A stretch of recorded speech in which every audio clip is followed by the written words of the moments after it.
Hello everyone, तो कैसे हैं आप लोग। उम्मीद आप लोग काफ़ी अच्छे होंगे। तो स्वागत है आपका हमारे यूट्यूब चैनल पे। सो फ्रेंड्स, आज हम के एक और नए वीडियो के साथ एक और नए लेक्चर में बात करने वाले हैं political science Indian foreign policy, यानी कि भारत की विदेश नीति। ठीक है, सेमेस्टर 2 होने वाला है, बीए प्रोग्राम, बीए ऑनर्स सभी स्टूडेंट्स के लिए होने वाला है। जो भी स्टूडेंट्स जो सोल एनसी वेब के उन सभी स्टूडेंट्स के लिए होने वाला है। ठीक है, यूनिट 3 पढ़ने वाला है। इससे पहले की जितनी वीडियोस थी वो सारी वीडियोस बना के मैंने अपलोड कर दी। अगर आप लोगों ने देखा है तो जल्दी से इस वीडियो का डिस्क्रिप्शन बॉक्स में जाए और वहाँ पे आपको उन सभी वीडियोस की वीडियो लिंक देखने को मिल जाएगी। पहले उन वीडियोस को अगर देखना है तो उन वीडियोस को देखिए, उसके बाद आपको आगे बढ़ना चाहिए, क्योंकि धीरे धीरे स्टेप बाय स्टेप क्या है सारी चीज़ें धीरे धीरे एक्सप्लेन कर रहे हैं। ठीक है, फुली बेस्ड होने वाला है एनईपी के, न्यू एजुकेशन पॉलिसी के, और फुल एक्सप्लेनेशन होने वाला है हिंदी में विथ नोट्स के साथ। तो ज़्यादा फॉर्म ना बढ़ते हुए स्टार्ट करते हैं आज की वीडियो। लेकिन उससे पहले बता दूं, अगर आप लोग हमारे चैनल पर नहीं तो प्लीज़ चैनल को सब्सक्राइब करके बेल आइकन को ऑन कर ले। और मैं टेलीग्राम चैनल की भी लिंक इस वीडियो का डिस्क्रिप्शन बॉक्स में दे दूंगा, वहाँ से आप लोग हमारे टेलीग्राम चैनल को ज्वाइन कर सकते हैं अगर आपको नोट्स चाहिए तो। क्योंकि जो भी हम डेडिकेटेड एंड वीडियो देखते हैं उस वीडियो की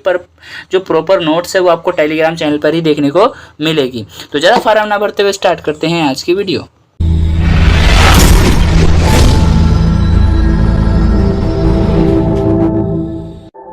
सो फ्रेंड, जैसे कि मैंने बताया, आज हम पढ़ने वाले हैं यूनिट 3 का लेसन नंबर 1। देखो, यूनिट 3 में जो एक ही चैप्टर है इसलिए हमने लेसन 1 कर दिया या फिर अध्याय 1 कर दिया है। ठीक है, लेसन का नाम क्या है, भारत और पड़ोस, यानी भारत के आसपास जो पड़ोस है वो उनके साथ हमारे क्या मुद्दे रहे हैं और क्या उनके साथ में हमारी चुनौतियाँ आती है। ठीक है, सबसे पहले बात करेंगे हम परिचय की।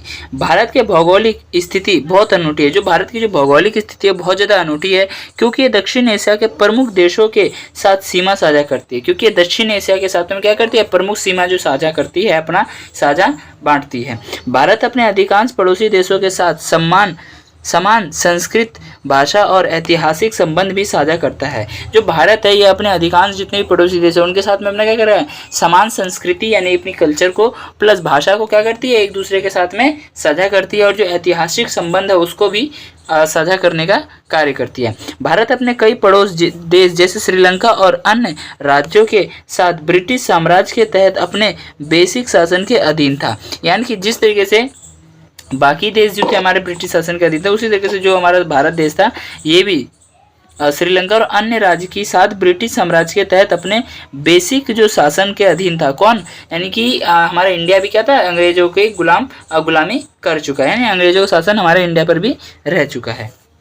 ठीक है, उसके बाद हमारा भारत अपनी आबादी, सैन्य ताकत, आर्थिक विकास और प्राकृतिक संसाधनों के साथ अपने विशाल आकार के बाद भी भारत अपने निकटतम पड़ोसियों के साथ घनिष्ठ संबंध बनाने के मामले में नुकसान में रहा है। जो भारत है यहाँ पे देखो सबसे अधिक आबादी है, सैन्य ताकत भी ठीक है, आर्थिक विकास भी ये अपना कर रहा है, अपना विकासशील देश है, प्राकृतिक संसाधनों की जितनी हमें ज़रूरत है सारी चीज़ें यहाँ पे उपलब्ध है। और कई देश ऐसे हैं, कई ऐसे देश है जहाँ पे क्या है कि कुछ चीज़ें हैं, अगर पानी है तो अनाज नहीं उग रहा, और अनाज उग रहा है तो पानी नहीं है। ठीक है, ऐसे कई सारी प्रॉब्लम्स आ रही हैं। अगर देखो जहाँ पानी नहीं है तो वहाँ अनाज भी उगना बहुत ही रेयर चांस है, बहुत कम चांस होता है। ठीक है, चीन के साथ भारत के संबंध सीमा विवाद से लगातार प्रभावित होते रहे हैं। यानी कि भारत के संबंध जो है चीन के साथ लगातार प्रभावित होते रहते हैं, चीन के सीमा विवाद के साथ मुद्दे को लेकर के चीन के साथ हमारे संबंध जो है हमेशा उलट पुलट होते रहते हैं। इसका जो हमने एक डेडिकेटेड चैप्टर पढ़ लिया था, लेसन नंबर 2, ठीक है, वहाँ पे हमने सारी चीज़ों को देख लिया था, और यह भारत के लिए एक बड़ी चिंता का विषय रहा है। यानी कि चीन के साथ क्या, चीन हमसे सबसे जो करीबी जो एक कहा जाए देश है, ठीक है, और करीबी एक कहा जाता है मित्र भी है, लेकिन उसके साथ में क्या हमारा सीमा विवाद को लेकर के बहुत ज़्यादा विवाद रहता है, जिस वजह से क्या ये भारत के लिए एक बहुत बड़ा जो है चिंता का विषय बन जाता है। ठीक है, इसके अलावा सीमा के मुद्दे पर ही चीन द्वारा अतिक्रमण का स्तर और हस्तक्षेप पिछले वर्षों में भारत के लिए एक चिंता का विषय रहा है।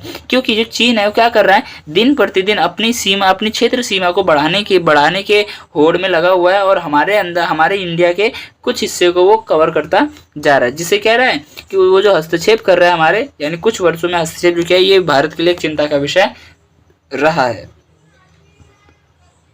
जिसमें देशपांग जो कि हमारा 2013, चुनार 2014,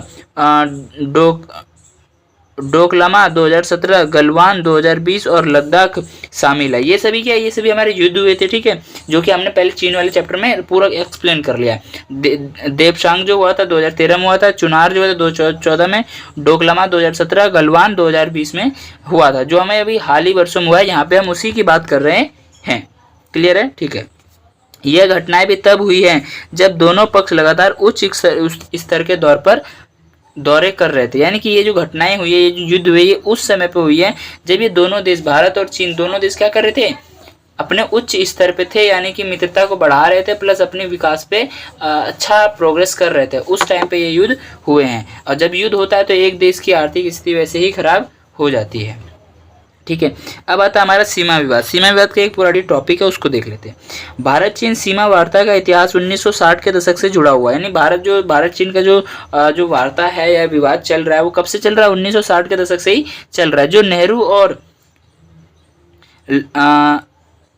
नेहरू और लाई के दौर से चल रहा है, जो नेहरू और झाओ एन लाओ के दौर से चल रहा है। झाओ एन लाओ का नाम सुना ना, झाओ एन लाओ के दौर से ही चल रहा है, ठीक है। सीमा मुद्दे पर दोनों देशों के बीच इस तरह की पहली औपचारिक चर्चा अप्रैल 1960 में झाओ एन-लाई की भारत यात्रा के दौरान नई दिल्ली में आयोजित की गई थी। झाओ एन-लाई जब यात्रा पर आए थे भारत में, तब इसके सीमा विवाद को लेकर के चर्चा हुई थी 1960 में, ठीक है, अप्रैल 1960 में।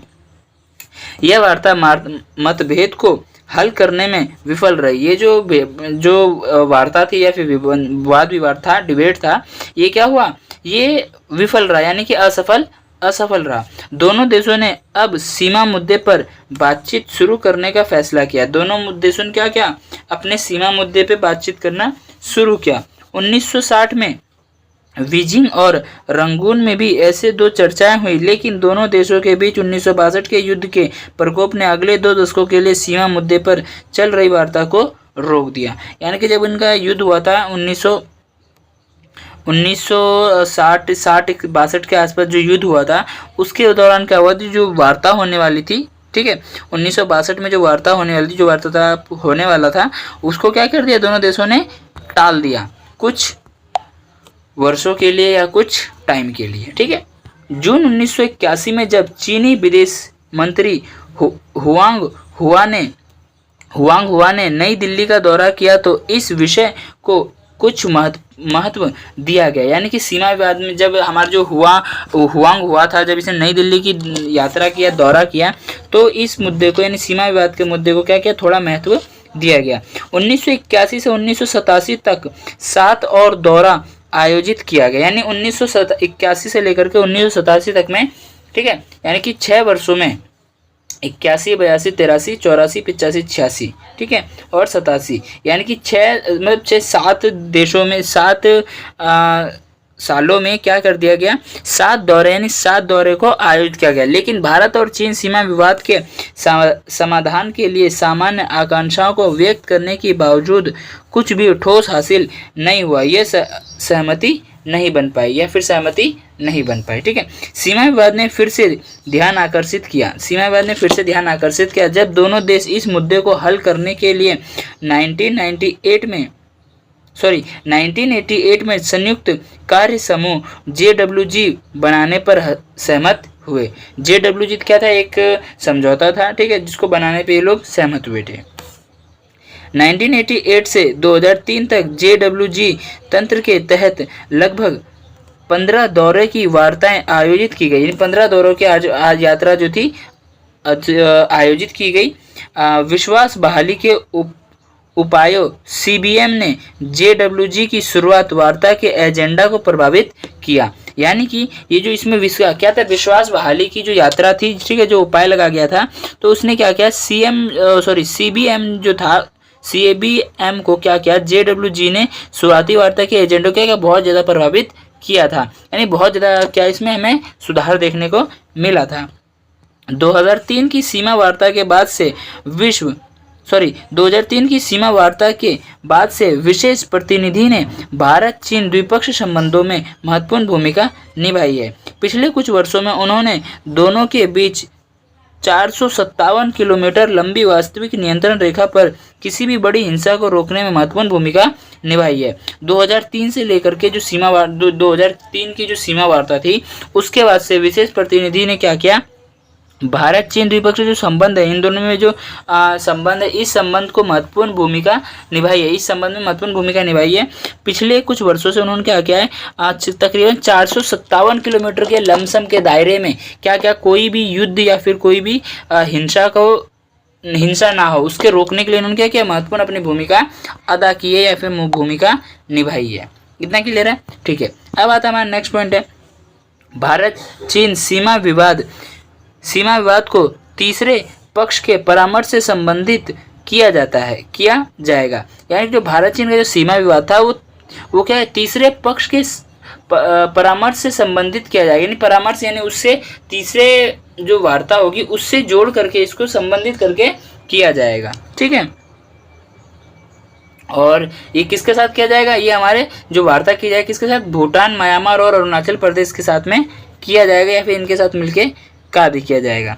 भारत और बांग्लादेश वर्तमान में 2 स्वतंत्र राज्य हैं, जिसका प्राचीन काल से एक साझा सामाजिक राजनीतिक इतिहास रहा है। भारत और ब्रिटिश शासन के दौरान दोनों देशों के लोग भौगोलिक क्षेत्र एक ही राजनीतिक प्राधिकरण के अधीन थे। यानी कि भारत और जो बांग्लादेश है वर्तमान में क्या, ये 2 अलग अलग स्वतंत्र देश है, ठीक है, जिनका जो प्राचीन काल से क्या चल रहा है, एक साझा सामाजिक यानी एक मिला जुला क्या चल रहा है, सामाजिक जो है राजनीतिक इतिहास चल रहा है। भारत में ब्रिटिश शासन के दौरान दोनों देशों के लोग क्या थे, भौगोलिक क्षेत्र एक ही राजनीतिक प्राधिकरण के अधीन था। यानी कि दोनों मतलब ये जब आज़ाद नहीं हुआ था, जब अंग्रेजों का गुलाम था, उस टाइम पे दोनों क्या थे, जुड़े हुए थे, ठीक है। यानी कि इन पे बीच में कोई सीमा नहीं था, ये दोनों एक ही थे, ठीक है। ऐसा यहाँ पे कहा गया, भौगोलिक क्षेत्र जो था वो एक ही था। 1947 में यानी कि 1947 में अस्तित्व में आए पाकिस्तान के नए राज्य में 2 विंग थे, अर्थात पश्चिमी पाकिस्तान और पूर्वी पाकिस्तान। कौन से पाकिस्तान, पश्चिमी पाकिस्तान और पूर्वी पाकिस्तान। कुछ टाइम बाद यानी कि 1971 में पूर्वी पाकिस्तान एक स्वतंत्र राज्य के रूप में उभरा, जब युद्ध हुआ था, ठीक है। और हमारे देश ने क्या किया था, जब उस टाइम पे 1971 में क्या था, इंदिरा गांधी का राज चल रहा था, तो उसने क्या किया था, जब 1971 में क्या किया, बहुत सारे प्रवासी आ गए थे वहाँ पे, जब युद्ध होने लगा था तो बहुत सारे प्रवासी क्या इंडिया भाग के आए, तो उसको हटाने के लिए क्या किया था, उसको हटाने के लिए क्या किया कि इंदिरा गांधी ने उस पर आक्रमण किया, ठीक है। आक्रमण किस पे किया, पाकिस्तान क्या करता है, उस पर अपनी जो अरबी भाषा थी उसको थोप रहा था, ठीक है, ऐसा कुछ।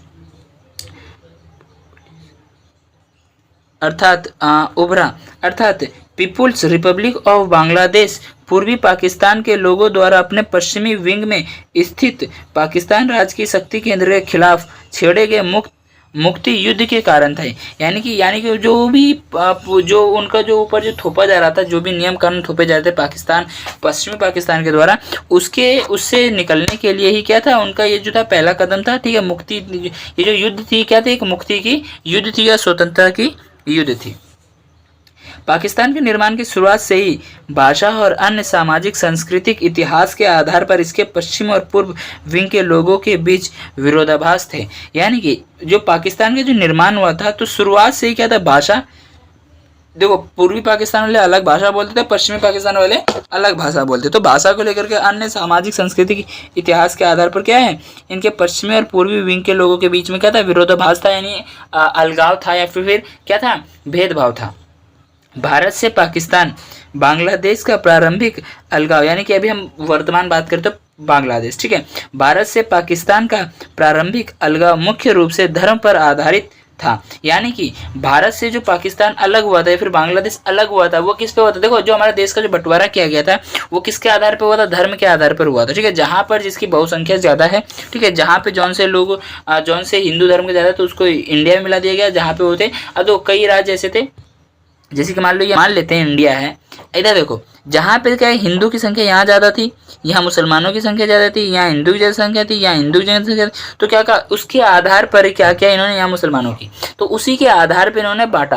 अब देखो कई मुसलमान ऐसे थे जो कि हमारे एकदम सेंटर में रह रहे थे, जैसे कि ये वाले मुसलमान है ना, तो ये कैसे जाए, तो इनको ये ऑप्शन दिया गया, अगर तुम जाना चाहते हो पूर्वी पाकिस्तान, पश्चिमी पाकिस्तान, किसी में भी तो आप जा सकते हो, और अगर यहीं रहना चाहते हो यहाँ भी रह सकते हो, आप स्वतंत्र हो अपनी इच्छा से, ठीक है। उस टाइम पे बहुत ज़्यादा युद्ध वगैरह भी हुए थे इस चीज़ को लेकर के, ठीक है। कई लोगों के तो घर द्वार सब उजड़ चुका था, क्योंकि देखो देश का बंटवारा हुआ था। बंटवारा करने वाला व्यक्ति कौन था, रेडक्लिफ, ठीक है। देखो क्योंकि पाकिस्तान का निर्माण अविभाजित भारत के उत्तर पश्चिम और पूर्व हिस्से में सन्निहित मुस्लिम बहुसंख्यक क्षेत्र को पाकिस्तान के एक नए स्वतंत्र राज्य में बनाकर दिया गया था, यानी बनाकर किया गया था। यानी बहुसंख्यक यानी कि यहाँ के जहाँ मुस्लिम लोगों को रख के उसका विभाजन किया गया था। बहुसंख्यक जहाँ पे जिसकी ज़्यादा बहुलता थी वहाँ पर उसका उस आधार पर उसका नियंत्रण जो था बंटवारा किया गया था। 1947 के विभाजन के बाद भारत ने पूर्वी पाकिस्तान के साथ 4069 किलोमीटर 69 किलोमीटर की भूमि सीमा और 180 किलोमीटर की समुद्री सीमा साझा की है। यानी कि जो हमारा भारत था 1947 के विभाजन के बाद पूर्वी पाकिस्तान के साथ में भारत ने कितना 4069 किलोमीटर की जो भूमि थी भूमि साझा की है, ठीक है, और 180 किलोमीटर की समुद्री सीमा को साझा किया। किसके साथ? पूर्वी पाकिस्तान के साथ। तो 4059 किलोमीटर में से जो सीमा साझा है पूर्वी पाकिस्तान के पास कितना है, या फिर पश्चिमी जो बंगाल है उसके पास कितना है 2216 किलोमीटर जो है उसके पास है। उसके अलावा आता है त्रिपुरा के पास कितना किलोमीटर है 856 किलोमीटर, ठीक है। उसके बाद हमारा मेघालय के पास कितना है 443 किलोमीटर। उसके बाद हमारा मिजोरम के पास कितना है, भूमि क्षेत्र बता रहे हैं हम लोग, ठीक है, मैं यहाँ बात कर रहे हैं भूमि सीमा की। उसके बाद 318 किलोमीटर किसके पास, मिजोरम के पास। और असम में 262 किलोमीटर है, ठीक है। सिरादे दत्त, ये एक हमारे सिरादे दत्त है जिन्होंने ये बात कही थी कब 2003 में। क्लियर है यहाँ तक, ठीक है। देखो ये क्या है कि आपको याद रखना है, ये क्या है आपका 1 नंबर में ये क्वेश्चन शायद आ जाए, ठीक है। कंफर्म कह नहीं सकते क्योंकि बहुत ये डीप है, ठीक है। इतना अगर किसको याद नहीं रहता, अगर आप याद करके रखो तो ज़्यादा बेहतर है। और किसके द्वारा, श्री राधे दत्त के द्वारा। क्लियर इतना, ठीक है। अब आता है प्रवासन और शरणार्थी संकट, ठीक है। प्रवासन और शरणार्थी संकट। देखो प्रवासन यानी जो शरणार्थी आते हैं उसका दो होता है। एक तो बेहतर जीवन की तलाश में आते हैं और दूसरा कोई मजबूरी में आता है, ठीक है। तो हम यहाँ पे फिलहाल देखते हैं संकट के बारे में पढ़ रहे हैं। तो हम देखेंगे जो लोग यहाँ हमारे आ जाते हैं उनको लेकर के हमें या फिर यहाँ रहने वाले लोगों को क्या संकट झेलना पड़ता है। क्लियर है, ठीक है। प्रवासन एक नए क्षेत्र या देश में लोगों की आवाजाही को संदर्भित करता है, ठीक है। आमतौर पर काम या बेहतर रहने की स्थिति खोजने के लिए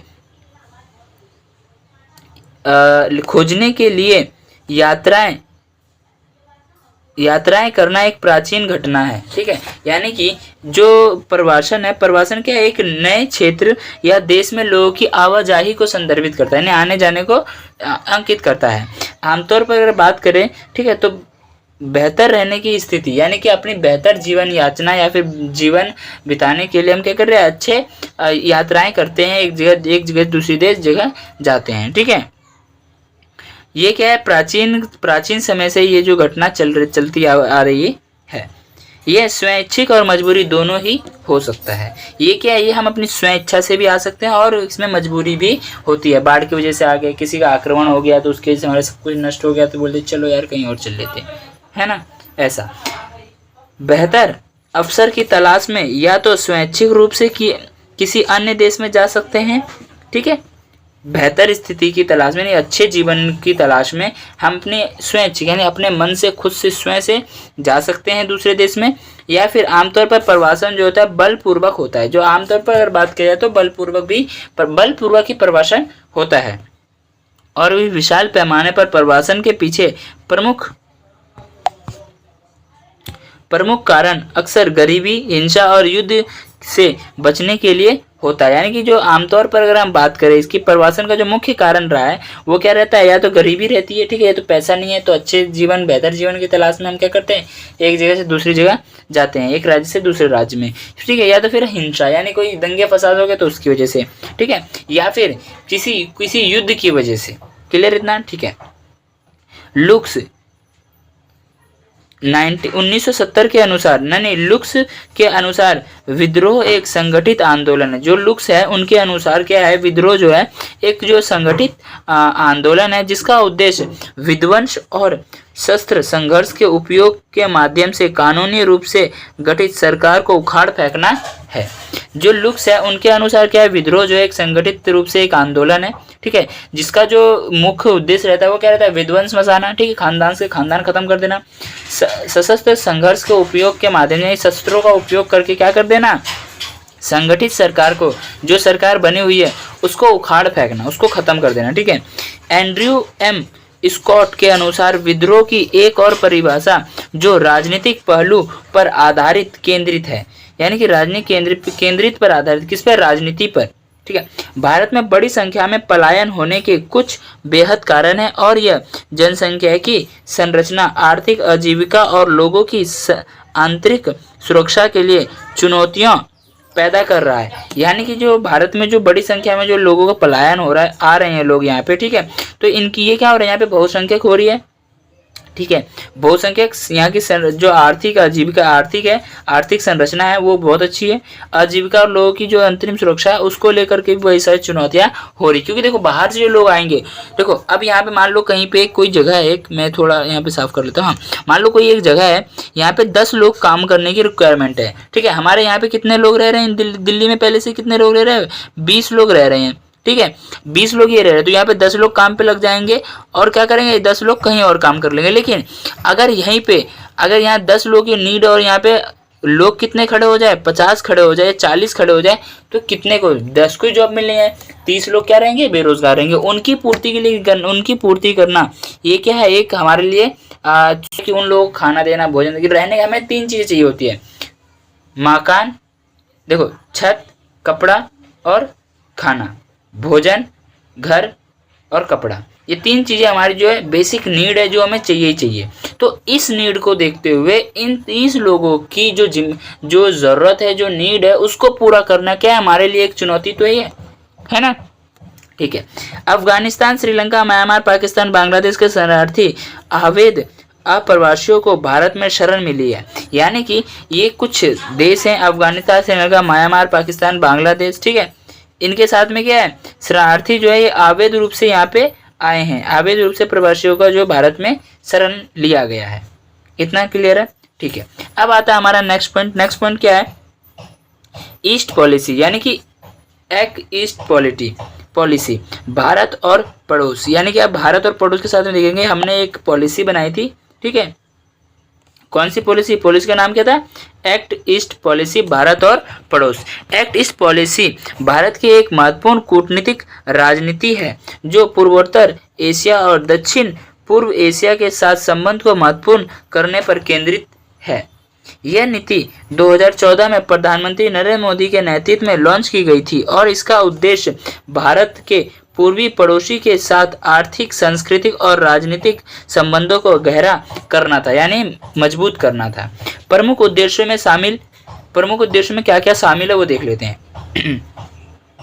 आर्थिक सहयोग, व्यापार और निवेश के माध्यम से आर्थिक संबंध को बढ़ाना, सांस्कृतिक संबंध से सांस्कृतिक आदान प्रदान और लोगों के बीच संपर्क को बढ़ावा देना, राजनीतिक और रक्षा सहयोग, सुरक्षा और रक्षा के क्षेत्र में सहयोग को बढ़ावा जिसमें आतंकवाद और समुद्री सुरक्षा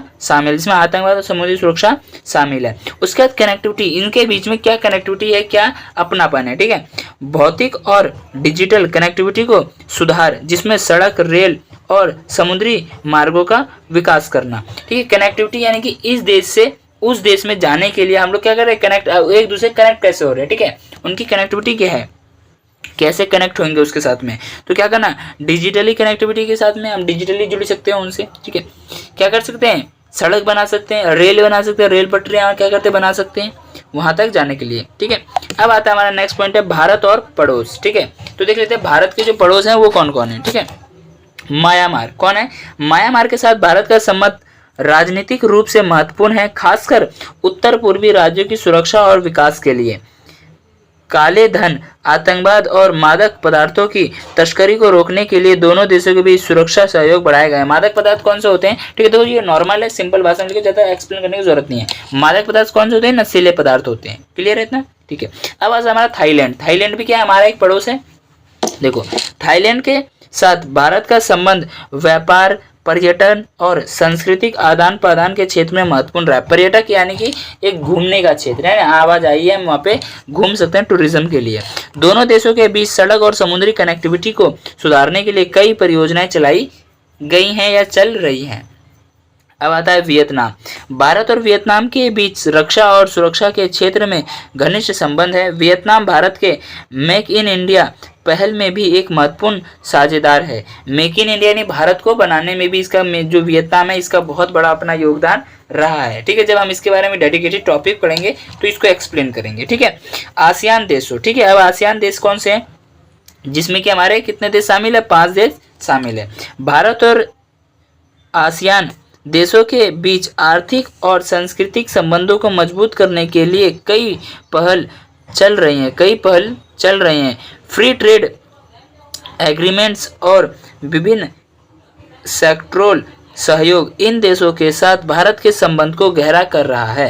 यानी दिन प्रतिदिन क्या कर रहा है, उसको गहरा कर रहा है इन देशों के साथ मिलकर के। एशियान जो है, जो हमारा एशियान जो समझौता किया गया या फिर देश है, ये देश मिलकर क्या कर रहे हैं, हमारी आर्थिक और सांस्कृतिक संबंधों को मजबूत करने के लिए क्या कर रहे हैं, बहुत सारे पहल चला रहे हैं। फ्री ट्रेड जो एग्रीमेंट है, इसको भी हम लोग क्या कर रहे हैं, बढ़ावा दे रहे हैं और अपने संबंध को गहरा कर रहे हैं। क्लियर है यहाँ तक? ठीक है, अब आता है हमारा नेक्स्ट पॉइंट है हमारा निष्कर्ष। अब हम देखेंगे हमारा निष्कर्ष आखिर क्या है। मेन हमने जितना कुछ पढ़ा है उसमें क्या है, देखो ज़्यादा कुछ चैप्टर में है ही नहीं। नॉर्मली आप अगर इसको रीड भी कर लेते हो ना तो सारी चीज़ें क्लियर हो जाएंगी। बस मैंने क्या किया है, आपकी बुक में क्या बहुत ज़्यादा लेंदी कर दिया, मैंने क्या किया उसको छोटा करके जो मेन है बस पढ़ने लायक बस वो आपको दे दिया। तो आप लोग इसके नोट्स भी जरूर ले लेना टेलीग्राम चैनल से। ठीक है, एक्ट ईस्ट पॉलिसी भारत की विदेश नीति का एक महत्वपूर्ण हिस्सा है। जो एक्ट ईस्ट पॉलिसी है यानी कि हमने देखा ना पूर्व की ओर चलना, वही वाला है। यानी कि एक्ट जो हमारा जो एक्ट था, ठीक है, एक्ट ईस्ट पॉलिसी भारत की जो विदेश नीति है इसका एक महत्वपूर्ण जो है हिस्सा है,